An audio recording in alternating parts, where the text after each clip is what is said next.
Was what the country needed. It's a symbol of strength, of Russian might, of a turning point in the fortunes of the motherland. This is the thing that distinguishes the Soviet participation in war from any other countries, that it's on a completely different scale, and that this deserves to be commemorated on a world stage.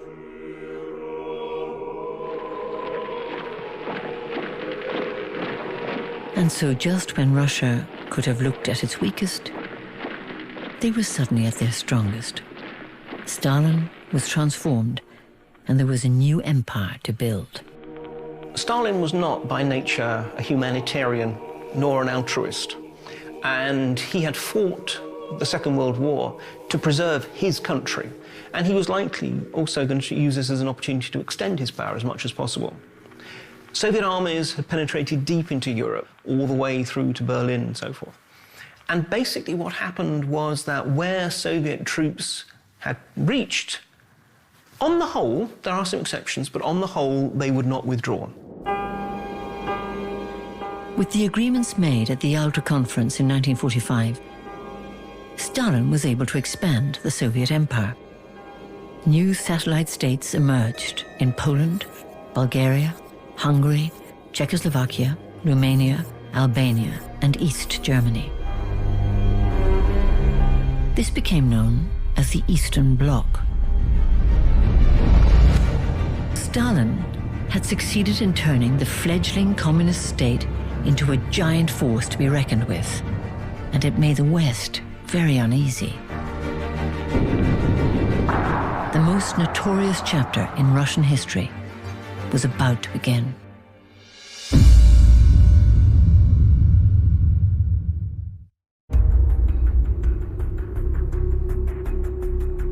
Over the last 1,000 years, the Russian people have seen their history defined,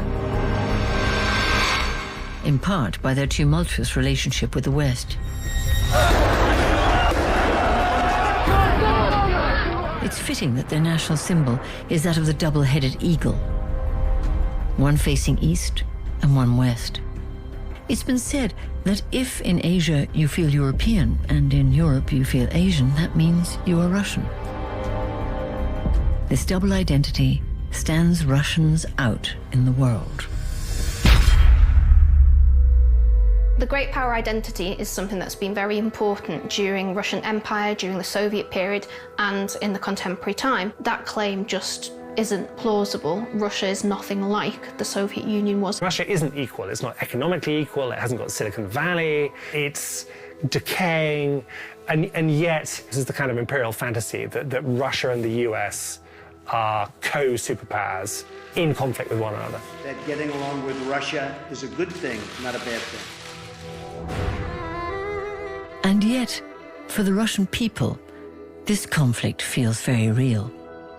For a generation of Russians, this hostility to the West is all too familiar, thanks to an era when Russia didn't want to just measure itself against the West. It wanted to beat it. An era of spies, lies, and an ever-looming threat of nuclear annihilation.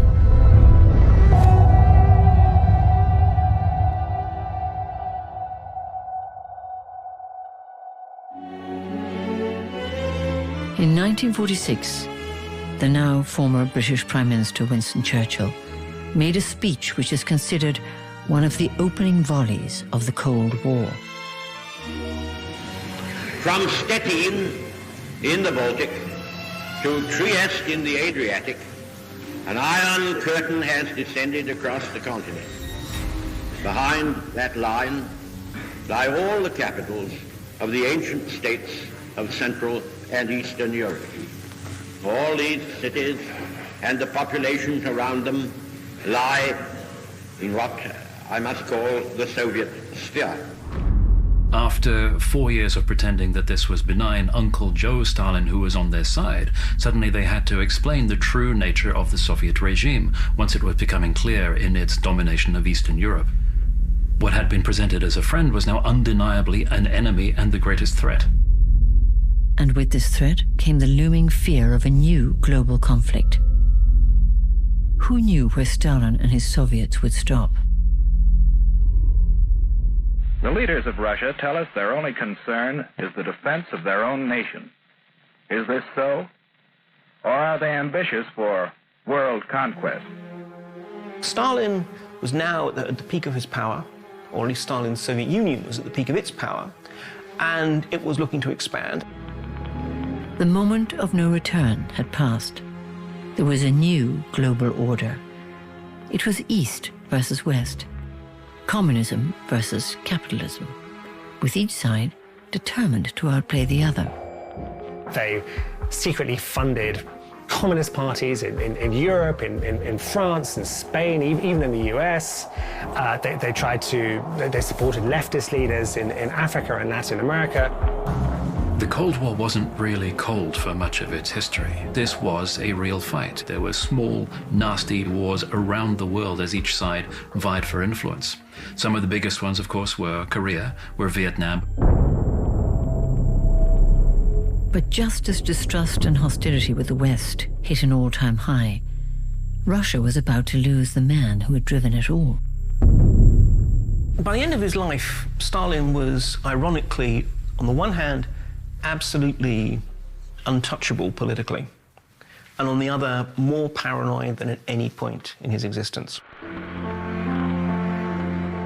But of course, he died in a way that obviously was a victim of his own paranoia.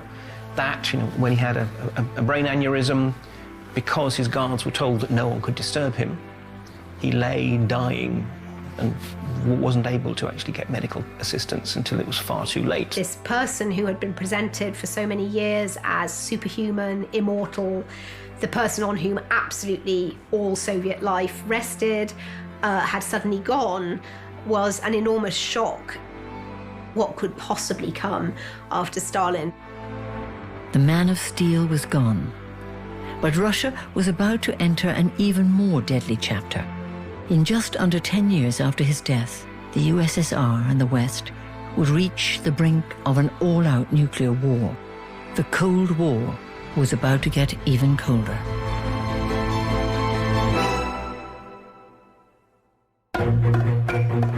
"1950s Russia, new leader Nikita Khrushchev had skillfully seized power after Stalin's death. The country was in the grip of the Cold War, and information was king. If you knew what your enemies were up to, you could stay one step ahead. The KGB had a specialist disinformation department.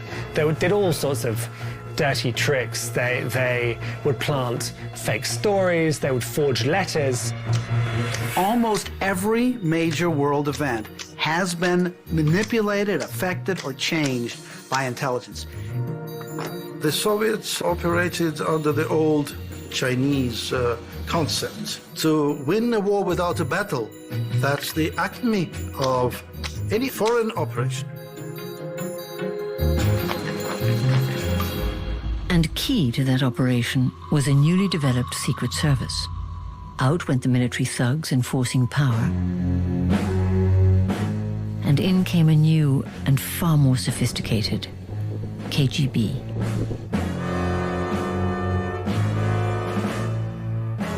They were the guys who were posh, who spoke foreign languages without accents, who were sophisticated, and who kind of roamed the world trying to subvert the capitalist West. The Soviets are attempting to intimidate the Western powers. This is a dangerous tactic. We're very familiar with James Bond, with MI6, with the CIA, but actually the KGB had a pretty good run in the whole post-war era, not least because they were helped by a bunch of clever, posh, Cambridge-educated traitors, or double agents, you could call them, people like Kim Philby, who were in positions of influence, shipping British and American secrets to Moscow. I'm debarred by the Official Secrets Act from saying anything that might disclose to unauthorized persons information derived from my position as a former government official.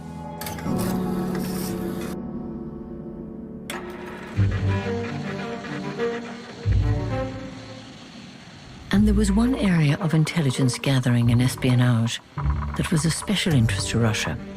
The West had been the first to develop nuclear weapons, and the Russians wanted in.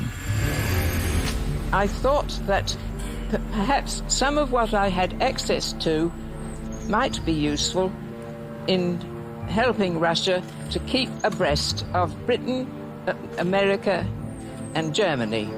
At the age of 20, Melita Norwood worked as a secretary for one of Britain's top-secret nuclear research centres, where she began to photograph classified files for the KGB.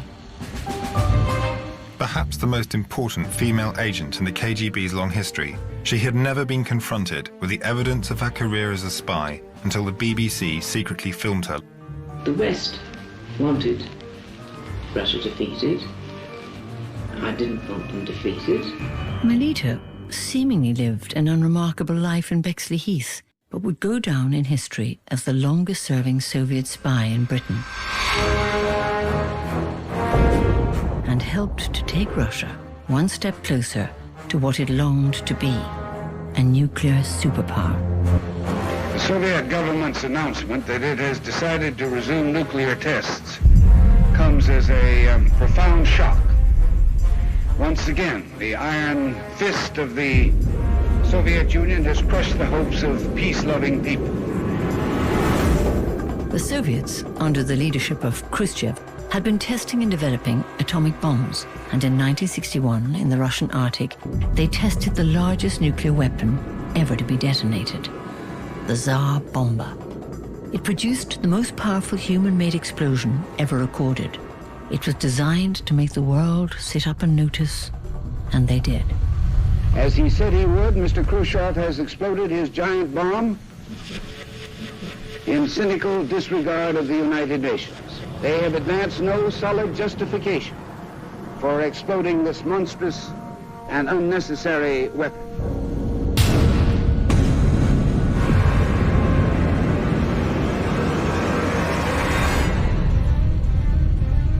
It was obvious that the Soviet Union needed to have some kind of thermonuclear capacity in order to deter the West. This particular case, the Tsar Bomba, really reflects that. It had very, very little military value, but it had a great deal of psychological value.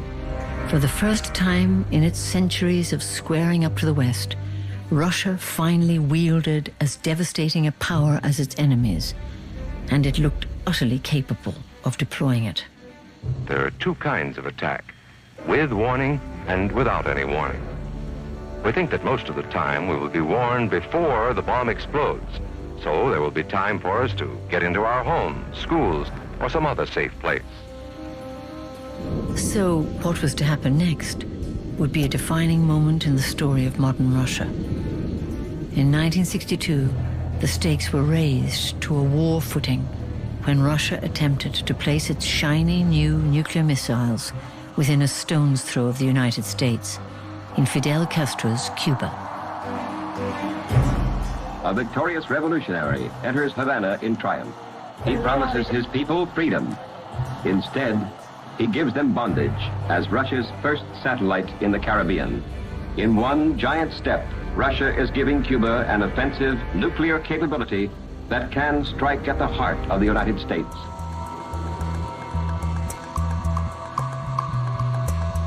The world held its breath. It shall be the policy of this nation to regard any nuclear missile launched from Cuba as an attack by the Soviet Union on the United States. But at the very last hour, Kennedy and Khrushchev managed to come to an agreement. On Sunday morning, a message reaches the White House from Moscow. Press Secretary Salinger announces that Chairman Khrushchev has agreed to remove the missiles from Cuba. The Cuban Missile Crisis really highlighted Khrushchev's style of leadership, which was he was impulsive and unpredictable. Khrushchev essentially brought the country to the brink of war. America and the West would be ingrained as the enemy of the state for generations of Russians to come. And with Russia's relationship with the West today at an all-time low, and with defense budgets at an all-time high, you could easily be fooled into thinking that the Cold War never went away. But the truth is far more complicated. The tale of Russia between the Cold War and now is one of remarkable twists and turns. By the 1980s, Russia would be about to face an extraordinary moment in its history. One that would not only see the end of the Cold War, it would see the end of the Soviet Union.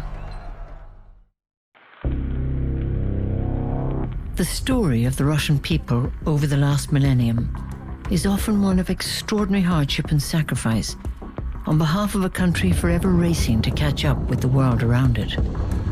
But during the Cold War, she had finally emerged as a nuclear-powered global superpower to rival the United States.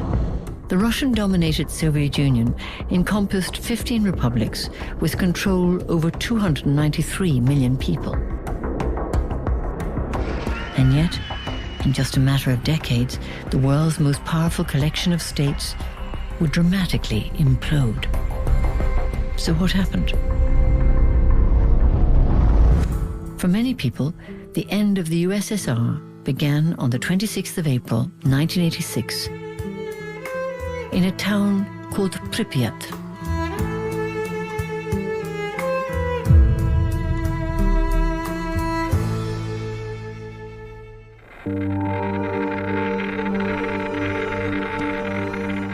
Hello, very good morning to you. You're watching the BBC's Breakfast Time programme. This morning, nuclear experts are assessing the extent and the dangers of what's being described as the world's worst ever nuclear disaster in the short history of civilian nuclear power. At the time of the accident, it was really the peak of the Soviet society. Things were going very well, they're generating nuclear power, really at the height of modernity. It was a normal day in Pripyat. Workers went to the power station as usual. Families did their regular things. At the unit, reactor number 4 was scheduled a safety test. It was a routine safety test that needed to be completed for use of the reactor. And a number of things went wrong during this safety test, which led to the accident that we know of and the explosion that ripped off the lid of the nuclear reactor, sending radioactive particles into the local area, and a fire that burned for 10 days, spreading a huge cloud of radioactivity, not only over the city of Pripyat, but also over the whole of Europe. And this was really disastrous. At first, the Soviets tried to suppress the accident. They thought the panic would be worse than radiation if there was an evacuation. Phone lines were cut in the town to prevent anyone from telling the outside world. Life must go on. They were allowed to go about their daily business, going to shops and going out and about, even while there was radiation all around them.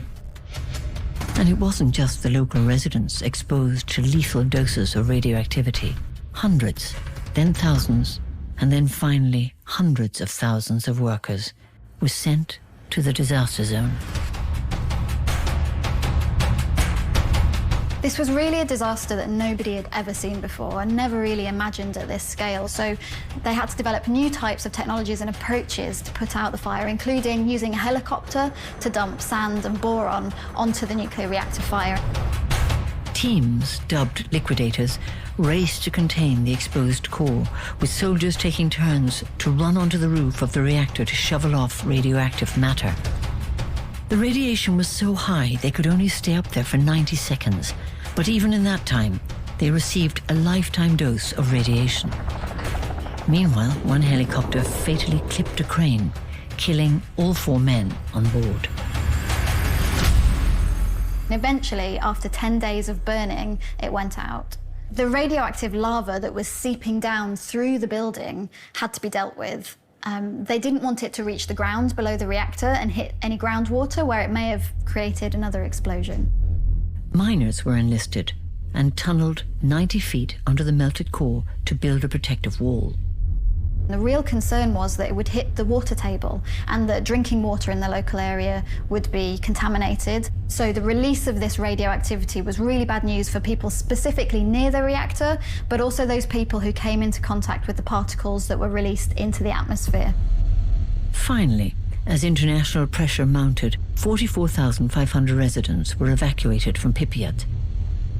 Over the following 2 weeks, they relocated another 75,000 more people from the surrounding 18-mile area, labeled the Zone of Alienation. Those in most danger were moved, but the radioactive cloud spread across vast areas of Europe. The extent of the fire at Chernobyl and all the radioactive particles contained in it was really vast, and it went very high up into the atmosphere. The wind took the radioactive particles around Belarus and Ukraine, up to Sweden and Finland. It then looped down all the way to Italy and then back up across the UK to Sweden and Norway. This was a global disaster. And still, the Soviet Union did not warn people to stay indoors during the emergency. The fact that the rest of the world knew about what had happened at Chernobyl, that there'd been an explosion well before the Soviet population heard about it. People realized that actually the state didn't really care about its own people enough to protect them. They were doing as much as possible in order to keep this under the carpet. This was a failure of the entire state apparatus.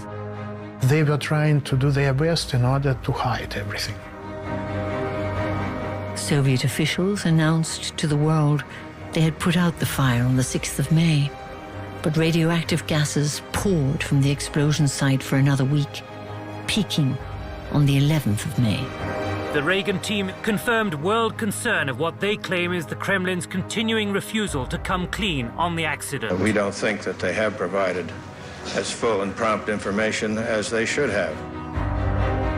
For those in power, admitting responsibility meant admitting that the image of the great Soviet Union was a lie. The radioactivity released was 400 times greater than the bomb dropped on Hiroshima. And the long-lasting effects on the health of the people exposed, particularly children, is still being realized over 30 years on. It could happen in other parts of the world, but reaction would be different. And this did manifest this kind of approach of authorities, of the government, toward ordinary Russians, and their eagerness to pay any price in terms of our lives. The fact that it failed so catastrophically and spread radiation across the entire country, something that people were very afraid of, really shattered the illusion of the Soviet dream. It brought home how necessary it was to tell the truth and to reveal not just contemporary Soviet problems, but to delve into all the lies that had been told about Soviet history beforehand. The disaster would have a profound effect on the relationship between the Soviet Union and her people. It was a loss of faith that still has a ripple effect today. 70 years on from Lenin's glorious revolution, 40 years on from Stalin's victory in the Second World War, and only decades from the heady heights of the Cold War, and the first chink in the armor of the mighty Soviet Union had been broadcast to the world.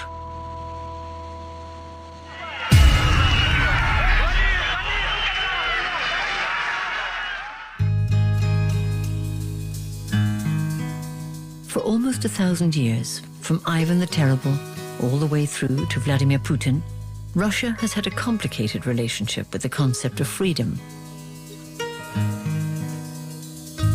But at the end of the 1980s, the arrival of a new leader would usher in an autonomy the people had never experienced before, and Russia would never be the same again. After years of dormant Soviet rule, the Russian people were about to find out what freedom meant with the arrival of Mikhail Gorbachev.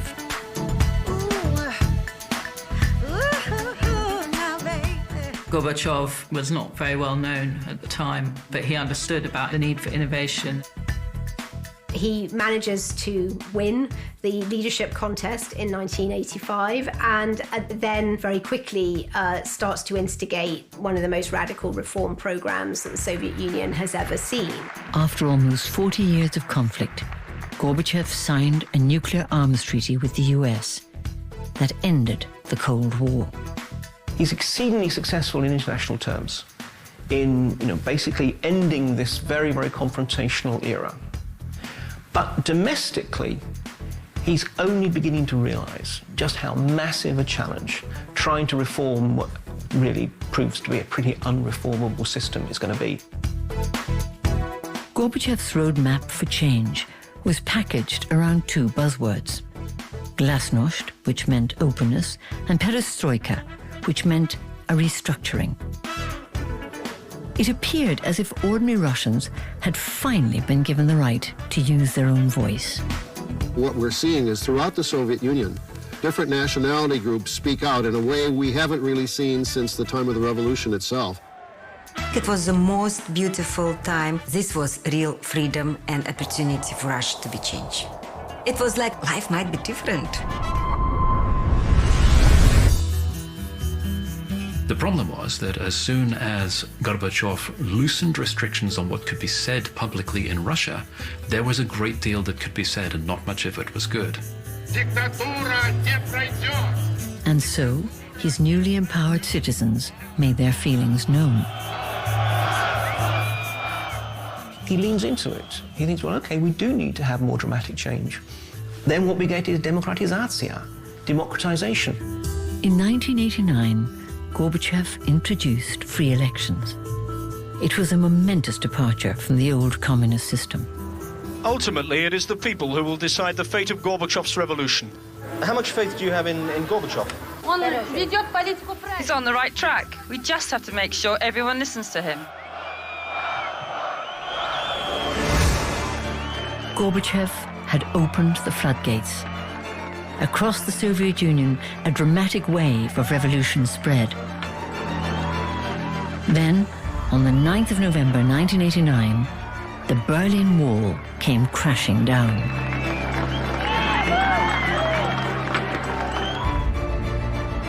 For the hardliners of the Communist Party, this was a leader who had lost control.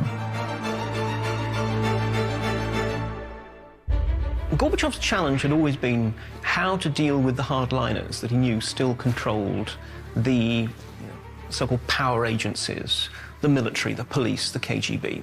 Once again, sort of become more radical. That, okay, well, what we're going to do is create a new union treaty, which is going to totally reshape the basis of the Soviet Union.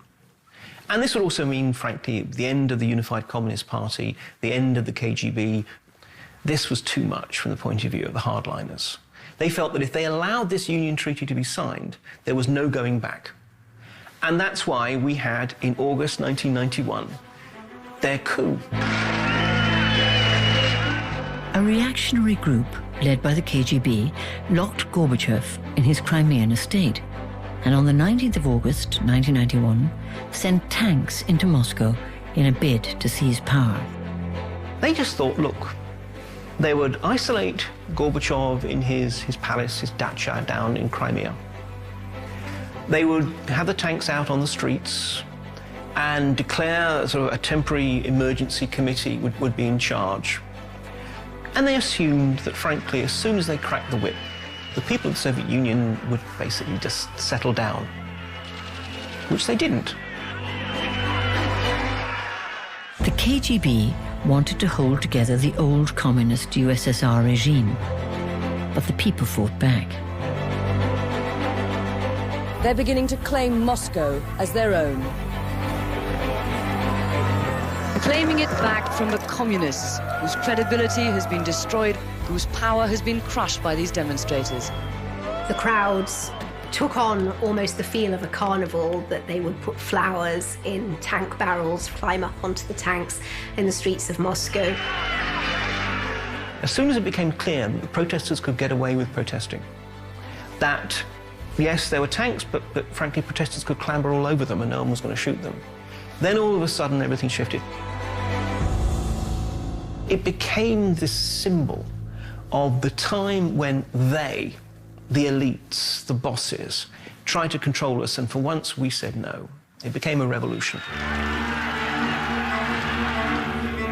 This was the defining moment. The people had spoken. The coup was over, but nothing would be the same again. They not only rejected the hardliners, but also the broken communist system presided over by Gorbachev. On Christmas Day, 1991, he stepped down as the 8th and last ever leader of the Soviet Union. Mikhail Gorbachev, although he has played great role in the world history, did start things he was not able to control. This huge geopolitical catastrophe, disintegration of the USSR. At the end of 1991, as his very last act as Soviet president, Gorbachev signed the Soviet Union out of existence. Mikhail Gorbachev inherited an empire maintained by the iron fist of central control. He's leaving behind 15 independent states, which share only a disastrous economy and an uncertain future. Power passed from the Kremlin to 15 new republics, and over 6 decades of communist rule came to an abrupt end. This was a truly astonishing and momentous event. The end of the Soviet Union, the rise of a new independent Russia.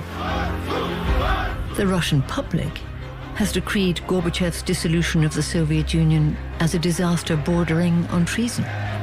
In a recent poll of Russians, his approval rating stood well below even that of Stalin. For many, the new Russia would bring with it an era of hardship and uncertainty.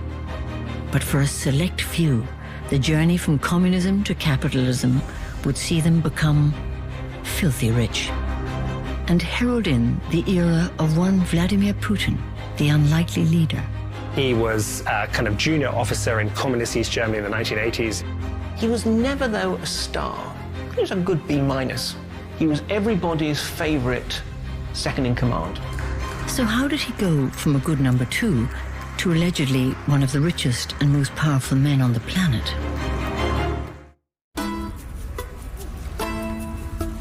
Life for ordinary people in modern Russia today is dominated by one man, and he's everywhere you look. Over the last 1,000 years, Russia's history has constantly returned to one of East versus West, and today is no different. Vladimir Putin is a man with a mission. And bear in mind his background. He is KGB through and through. He is a man who has mastered 2 martial arts. Putin is kind of Russia's own action man. So there's the judo, he genuinely likes judo, but also there are all sorts of other crazy stunts. He's flown with cranes, he's scuba dived in the Mediterranean, there's that famous shot of him riding topless on a horse. He's believed to secretly be one of the wealthiest men in the world. It's possible to say that Putin is the richest man in the world, probably the richest man who has ever lived. And has dominated Russian politics since he was first elected 20 years ago. You know, he's this virile, strong guy. And it was a symbol of personal virility, but also of Russia as a strong, virile state. Who is he? What does he want? And what is the real story of Russia today?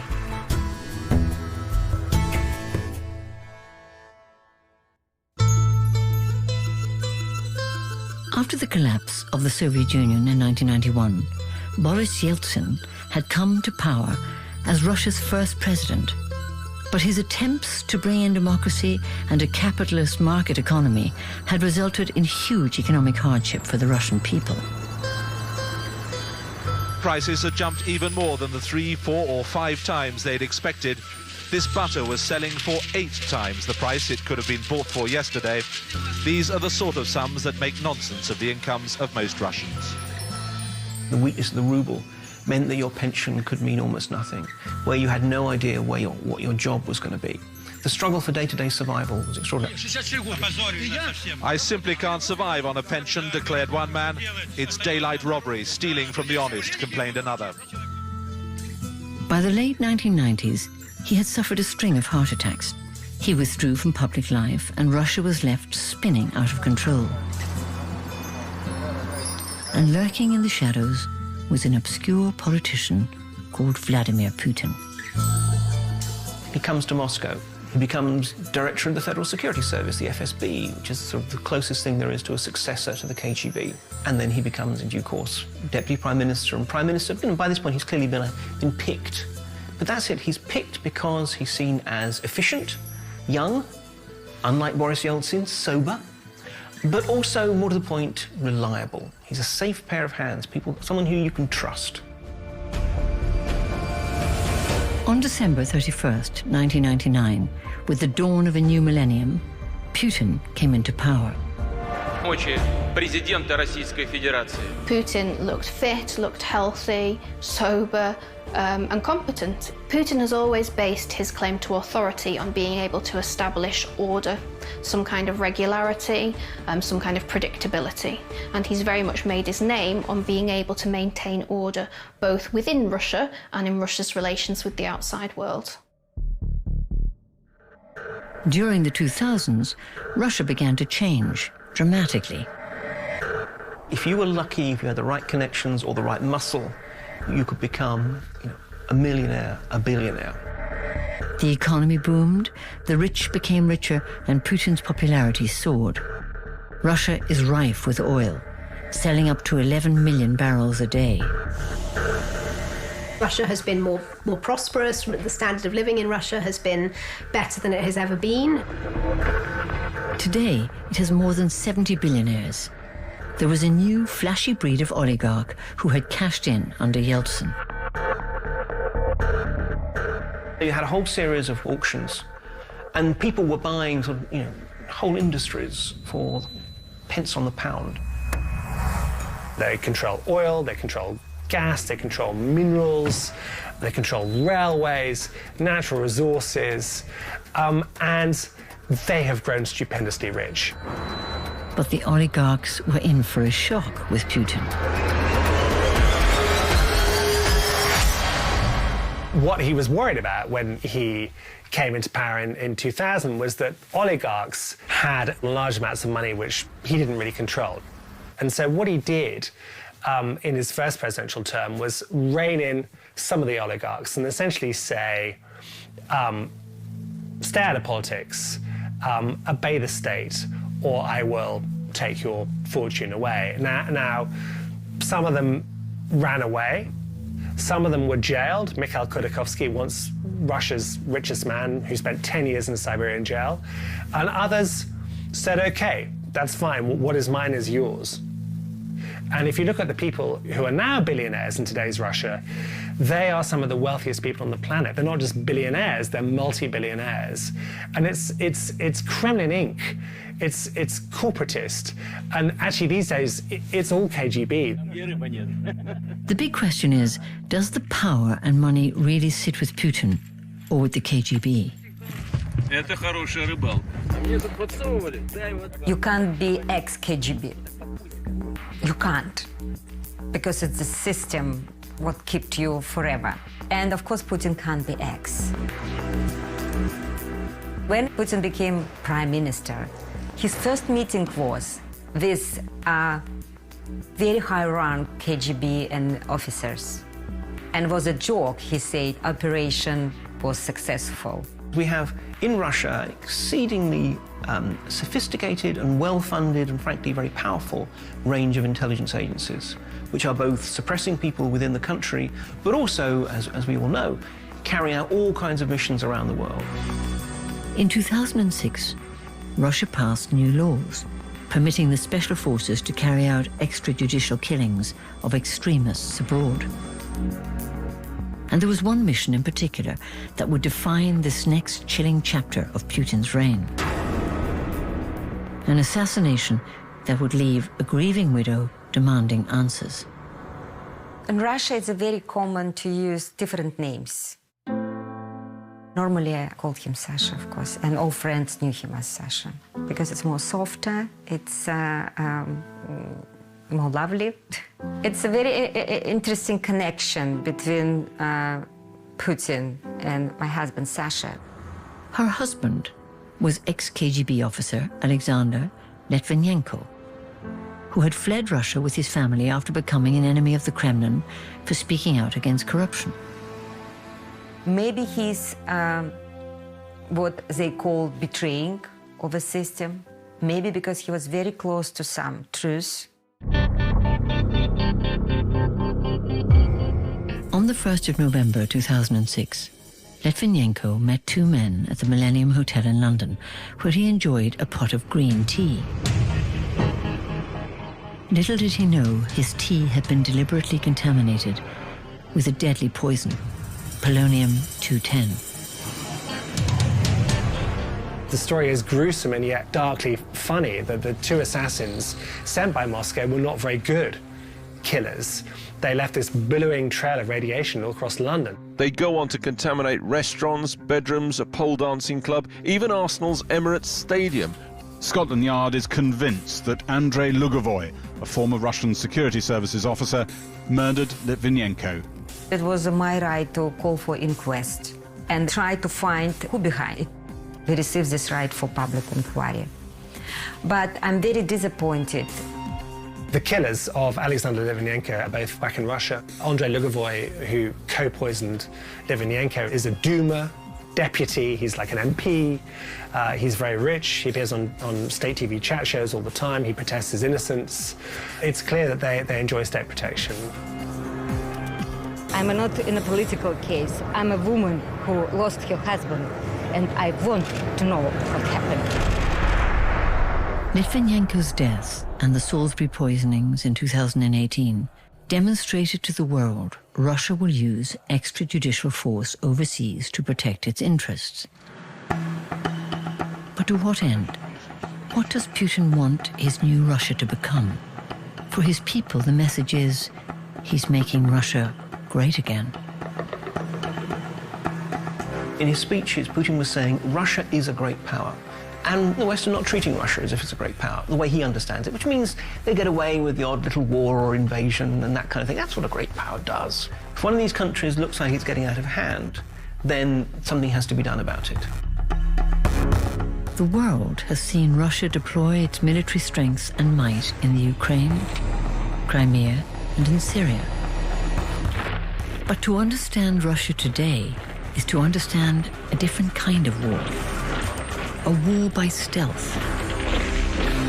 What the digital world has done has allowed Putin and his spies to reach millions of people, Americans, Brits, with fake stories, with polarizing stories, with all sorts of divisive stuff. The playbook is the same, but the reach now is so much greater, which in some ways makes Putin's regime and Putin's FSB more scary than the KGB. It's clever. And it's brutal, and I don't think we have got to grips with it yet. It is alleged special intelligence centers infiltrate the internet, hack information systems, and churn out fake news. What they do, what they are very good at, is identifying the existing fault lines that are thrown out between communities or people who feel they've been left out or whatever. So in some ways, we give them the ammunition that they use against us. We generally hear about information warfare as something that comes from Russia and is directed at us. The funny thing is, in Russia, information warfare is taken to be what the West does to undermine Russia in the international environment. And today, accusations of election meddling are just one of the latest iterations of information warfare. Recent disclosures of alleged hacked emails are consistent with the methods and motivations of Russian-directed efforts. The intelligence community has concluded that they're almost certainly directed by senior Russian government officials. Russia was interested in destabilizing the U.S. political system. But for now, there is a new story to be spun. He has brought Russia up from its knees. He's kind of brought pride back. Over time, he has become more and more isolated, more and more insulated from the realities on the ground. It remains true that, you know, for many ordinary Russians, other leadership is difficult to imagine. The big problem for Putin is, ironically enough, the same problem that other dictators and indeed mafia bosses have, is how do you retire when everything you are, everything you have, is based on power?